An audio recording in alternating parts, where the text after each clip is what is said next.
Sekarang kita balik ke kondisi situasi perekonomian China, di mana kalau misalnya perekonomian China melambat, kemudian kita masih butuh nih impor bahan baku untuk manufaktur kita di dalam negeri ini akan seperti apa nanti? Mungkin raport impor kita kan cukup berat atau tidak kalau seandainya kondisi Ya, perlambatan terus terjadi dan semakin panjang gitu terjadi di China?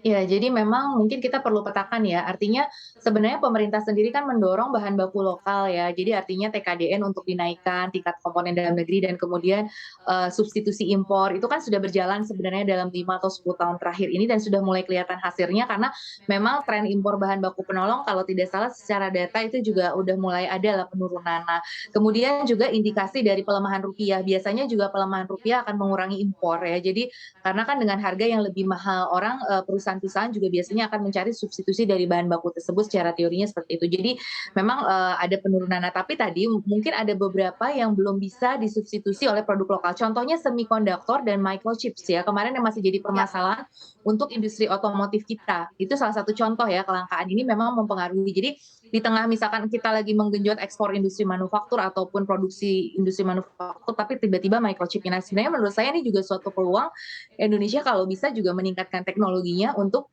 bisa memproduksi ya, supaya tidak terlalu tergantung kepada asing gitu ya untuk tapi ya itu memang tidak bisa dalam waktu dekat, itu pasti kebijakannya di dalam menengah panjang. Nah, di dalam waktu dekat ya mau nggak mau harus diversifikasi ya, jadi memperbaiki bottleneck di supply chain itu dan kemudian juga ya itu tadi mencari pendukung ya, selama memang produk impor penolong itu memang sangat-sangat kita butuhkan dan memang belum bisa diproduksi oleh domestik. Namun apabila kita seperti vaksin kan kemarin Pak Presiden juga mendorong BUMN-BUMN untuk memproduksi. Nah itu kalau memang bisa kita gunakan ya itu bisa gitu ya. Tapi kan juga sebagian memang bahan bakunya mungkin ada yang diimpor. Nah, itu memang yang jadi Mhm. permasalahan pasti kita. Jadi memang teknologi kita harus kita perbaiki dalam jangka waktu menengah panjang supaya tadi ini adalah pembelajaran bahwa kita nggak boleh tergantung pada negara lain dari sisi pemasok gitu. Ya, Nah ya, itu ya. harus kita diversifikasi.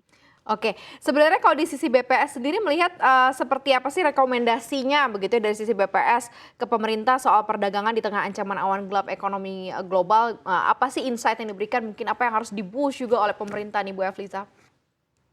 Ya, tadi ya mungkin sebagian sudah disampaikan juga terkait dengan ekspor, hilirisasi, kemudian dari sisi import, substitusi, memanfaatkan bahan baku yang ada di dalam negeri seperti itu, Mbak Maria.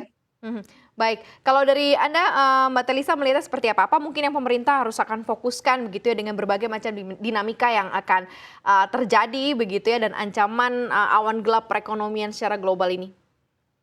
Iya, kalau saya melihat bahwa di tengah, resesi global ini justru harusnya bagi Indonesia itu menjadi peluang ya tadi. Jadi bagaimana kita juga, memanfaatkan momentum ini untuk meningkatkan, transformasi ekonomi kita. Jadi kan kita pengen banget tuh, kita bertransformasi menjadi negara yang industrialisasinya lebih hebat lagi Ya. dan kemudian juga transisi ke ekonomi hijau. Nah, kalau kita bisa memanfaatkan 2 momentum ini dan kemudian tadi Mbak yang ketiga juga, memanfaatkan perjanjian-perjanjian perdagangan, jangan sampai hanya tinggal perjanjian saja. Jadi promosi perdagangannya harus diperkuat lagi, promosi kemudian juga, market intelligence yang keempat juga harus diperkuat. Jadi apa sih kebutuhan negara-negara, kenapa Timur Tengah tadi misalkan masih rendah dan sebagainya, itu harus kita tingkatkan lagi, apa bottleneck-nya selama ini di dalam trade gitu. Jadi itu yang harus kita kembangkan lagi. Jadi artinya, market intelligence dari sisi bisnis juga perlu diperkuat dan ini nggak bisa pemerintah sendiri, pemerintah harus berkolaborasi, bersinergi dengan private juga. Jadi harus memberikan insentif buat private juga dan berkolaborasi, bersinergi tadi.